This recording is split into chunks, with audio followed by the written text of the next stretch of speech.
제명하라! 제명하라! 제명하라! 세 차례에 걸쳐 동료시 의원의 성추행한 혐의로 기소된 정읍시 모 의원. 최근 법원은 1심에서 의원직 상실에 해당하는 징역 6개월에 집행유예 2년을 선고했다.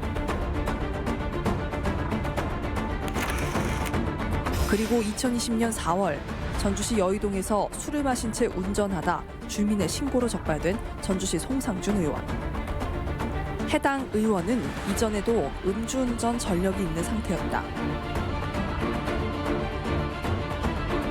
전주지법은 최근 해당 의원에게 벌금 1,500만 원을 선고했다. 사회적으로 물의를 일으킨 의원들의 비위 사건. 그러나 더욱 심각한 건 사회적 공분을 일으킨 사건임에도 불구하고 두 시의회 모두 이를 징계하는 윤리특별위원회조차 열지 않았다는 것이다. 동료 의원 감싸기 또는 어떤 정치적인 유불리랄지 어떤 정치적인 판단에 의해서 사안 자체를 보고 판단하지 않고 무능한 모습이라고 할까? 또는 아주 비겁한 모습이다 이렇게 생각할 수밖에 없는 거죠. 너 나하고 간통 아니었냐? 간통 증거 보여주래? 지난해 전국을 떠들썩하게 만든 김제시 의원의 불륜 스캔들. 전북 도민의 자존심을 훼손한 엄중한 사안이었음에도 불구하고 이를 징계해야 할 김제시 의회는 윤리특별위원회 구성을 차일피일 미루다 여론의 문매를 맞았다. 유명무실하다는 지적을 받는 윤리특별위원회. 그 이유는 뭘까? 무죄 추적 원칙이 있습니다.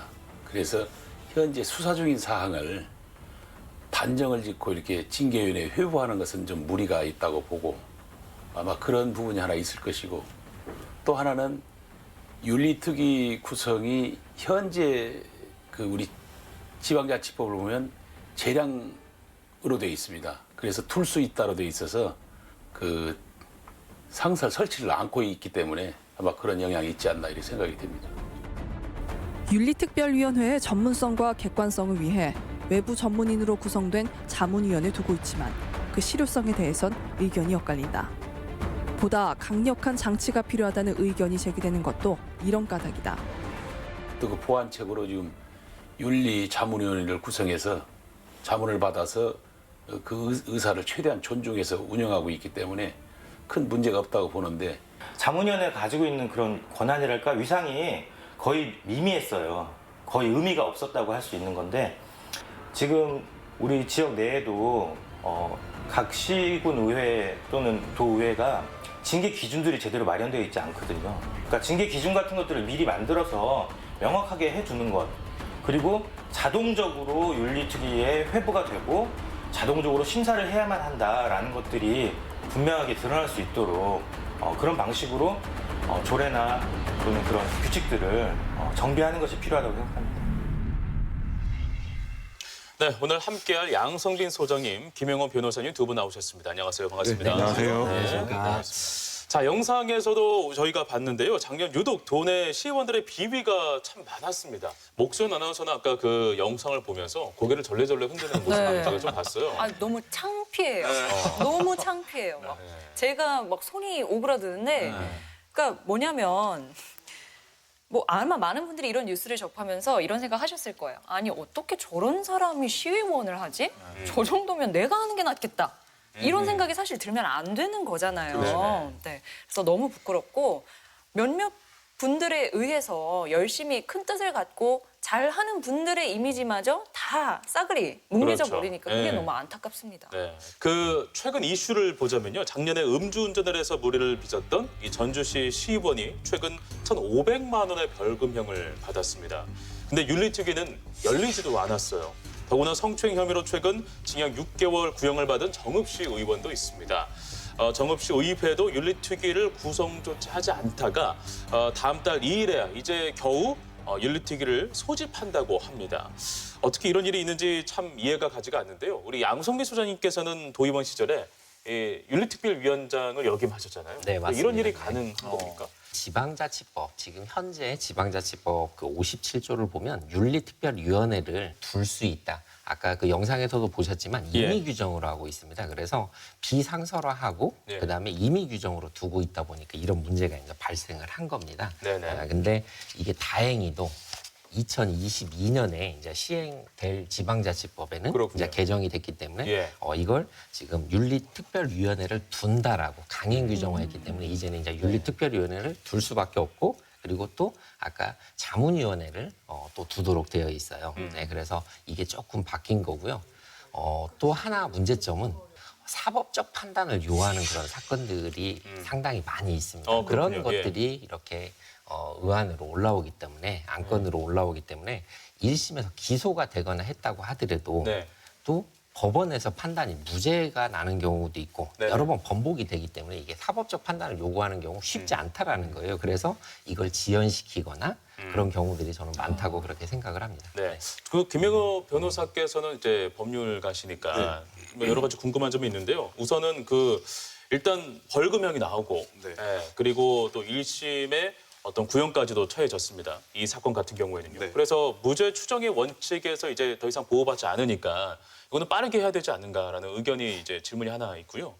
그리고 저는 1,500만 원의 벌금형은 처음 봤어요. 음주운전으로. 이거는 뭐 어느 정도의 수치인지도 한번 좀 말씀해 주시면 감사하겠습니다. 그 사실 저도 변호사 생활을 만으로 11년을 했는데요. 예. 음주운전으로 벌금 1,000만 원 이상 받은 사람을 본 적은 없습니다. 물론 저만 못 받는지는 모르겠지만은 사실 쉽게 접할 수 없는 금액이고요. 아마 그 방송 아까 영상에서 나왔지만은 음주운전 전력이 있다라고 했는데 아마 한 번은 아닐 겁니다. 수차례 있을 거라고 보여지고요. 가중된 거군요. 네, 예. 가중됐기 때문에 좀 이런 결과가 나왔는데 사실은 일반인 같았으면은 아마 저게 징역형을 선고하거나 또는 징역형이 집행유예가 선고됐을 사건 같거든요. 예. 아마 특별히 좀 뭔가 있지 않을까라는 의심이 들기도 합니다. 그리고 사실 그래요. 양 소장님께서는 좀 전에 그 사법적인 거와 맞물려 있기 때문에 좀 이게 쉽지 않다, 징계하는 게 쉽지 않다라고 돼 있는데 제가 첫 번째 말씀드리고 싶은 거는 뭐냐면은 지방자치법을 보면은 윤리특별위원회에다가 징계를 요구할 수 있는 권한이 누구한테 있는 줄 아세요? 의원들에게 있습니다. 같은 당 의원들이 아마 대부분일 거죠. 전라북도 그렇죠. 같은 경우는 민주당 소속이 아마 90% 이상일 걸로 예상이 되는데요. 쉽지 않은 부분이 있기 때문에 징계 요구 자체가 없으면 의원들이 징계 요구를 하지 않으면 지금 윤리특별위원회에 회부가 되지는 않습니다. 그렇군요. 예. 이런 문제점이 하나 있고요. 두 번째로 사법심사와 맞물리더라도 예를 들어 성추행이라고 한번 제가 아까 뭐 정읍시의원 성추행 사건이 있었는데요. 성추행 같은 경우는 사실은 이게 성추행이다라고 해서 징계가 되는 게 아니라 지방자치법 규정에 의해서 품위의지 의무 위반 뭐 이런 걸로 아마 징계가 될 겁니다. 다만 이게 성추행이니까 좀 더 확실하게 느껴지는 건데요. 사법심사는 사실은 어떻게 보면 별개라고도 볼 수 있습니다. 그리고 이 징계는 행정처분이거든요. 그렇죠. 저는 징계를 검사의 처분이 있을 때쯤 그때를 게시하는 게 맞지 않을까라는 생각을 좀 합니다. 네. 저는 지금 이제 김 변호사님 말씀에 뭐 또 동의하는 입장도 분명히 있어요. 하지만 이제 사법적 판단과 사법적 판단이 아닌 경우 그런 사법적 판단을 요하는 것과 요하지 않는 것을 조금 분리해서 좀 법을 개정을 하거나 그리고 아까 얘기한 것 중에 그 징계의 종류들이 사실은 나와 있습니다. 지방자치법에 징계의 종류가 있는데 그 종류가 지금 4가지로 나와 있어요. 근데 그 종류대로 하다 보면 제명을 하는 경우는 사실 쉽지 않습니다.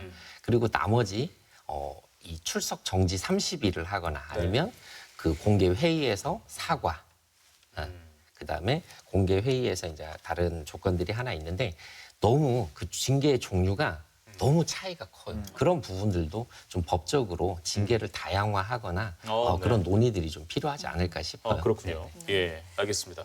아니 근데 저는 한 가지 이해가 안 되는 부분이 말씀하신 것처럼 뭐 사법 판결이 필요한 부분이 있다고 하면 뭐 그 결과를 놓고 또 이야기를 해봐야 하니까 조금 지연될 수 있다고 쳐요. 그런데 예를 들어 성추행 같은 부분은 꼭 결과가 나오기 전에도 일단 당사자들 불러다가 사실관계를 확인할 수 있는 거고 그렇죠. 그다음에 가해자와 피해자가 있다면 서로 의견이 다르다면 뭔가 뭐 분리 조치를 한다든지 충분히 그 의회 내에서도 조치를 취할 수 있는 방법이 있을 텐데 그냥 아직 판결 나지 않았으니까 기다려야 해. 이건 사실이 아닐 수도 있으니까 기다려야 해. 이렇게 손만 놓고 있다는 것은 정말로 성추행을 당한 그 피해자 입장에서는 너무 가혹한 것 아니냐는 거죠. 2차 가해죠. 네, 그러니까 이게 좀 너무 답답하더라고요.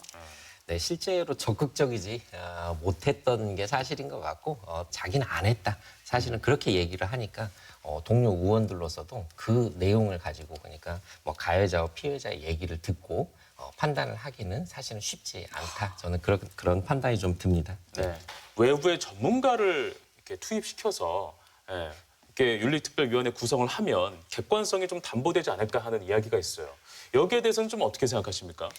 일단은 현행 법상으로는 사실은 네. 불가능합니다. 왜냐하면은 윤리특별위원회가 그 의회의 하부위원회로 돼 있거든요. 그냥 우리가 흔히 얘기해서 그냥 국회 상임위원회 또는 도의회의 상임위원회처럼 생각을 하시면 됩니다. 이 위원들은 당연히 의원 자격을 가지고 있거든요. 그래서 현행 법으로는 불가능하지만은 저는 그렇군요. 개인적으로는 윤리특별위원회를 의회와는 조금 독립된 기구로 좀 만들어야 되지 않을까라는 생각을 합니다. 네. 그래서 견제기구. 외부인들 견제기구로 해야 된다라고 생각을 하고요. 물론 거기에는 의원도 포함되어야겠지만은 의원이 아닌 예. 외부인도 사실 일정 부분 집어넣어서 이 국민의 눈높이에 맞는 징계가 좀 가능하도록 또는 징계가 되지 않더라도 예를 들어서 이거를 납득할 수 있는 국민들이 예. 외부 의원이 설명하는 것과 의원들이 제 식구 감싸기라는 욕을 먹으면서 설명하는 것은 분명히 차이가 있거든요. 네네. 그래서 저는 개인적으로는 외부인이 참여할 수 있는 그 제도적인 개선이 좀 법적인 제도적인 개선이 좀 필요하지 않을까 생각을 합니다. 네, 알겠습니다. 법적인 측면에서 보면 이 외부 전문가들이 올 수가 없는 그런 구조이고요. 그렇군요. 예. 그래서 저희가 자문위원회라는 걸 구성을 해서 운영을 하고 있습니다. 그래서 우리 전라북도 의회도 지금 언론, 그다음에 이제 법조계, 네. 그다음에 학계 그런 데서 7분이 아마 구성이 돼 있는 걸로 그렇게 알고 있어요. 그래서 그분들 임기가 보장이 돼 있고 그분들의 자문을 얻어서 네. 그리고 저도 결정을 했던 경험이 있습니다. 네, 알겠습니다. 문제는 그렇습니다. 이 자문위원회나 심의위원회, 무슨 위원회, 자문을 받는 기구가 대부분 다 형식적으로 이루어진다는 겁니다.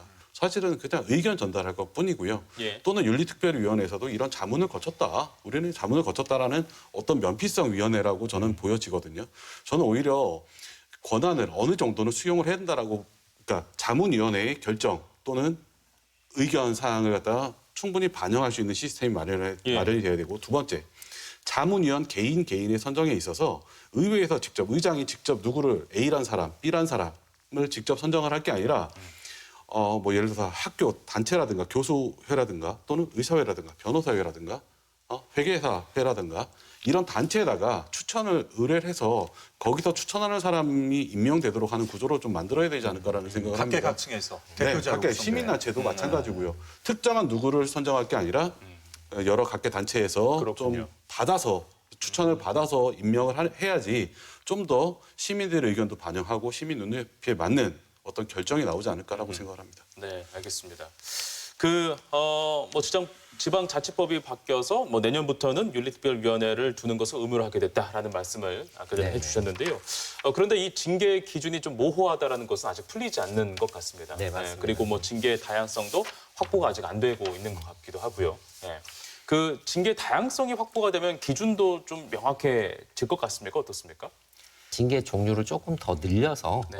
조금 더 이렇게 간극이 좀 적게 제명과 출석 정지 30일과의 그 차이 네. 그런 부분들을 좀 그 중간에 다른 그 징계 종류가 있어야 납득할 수 있는 네. 그런 것들이 되지 않을까라는 그런 생각 때문에 징계 종류를 조금 더 늘려야 되겠다. 저는 네. 그런 생각을 하고 있는 거죠. 지금 이제 경고와 사과 이거는 공개 회의에서 이 경고와 사과거든요.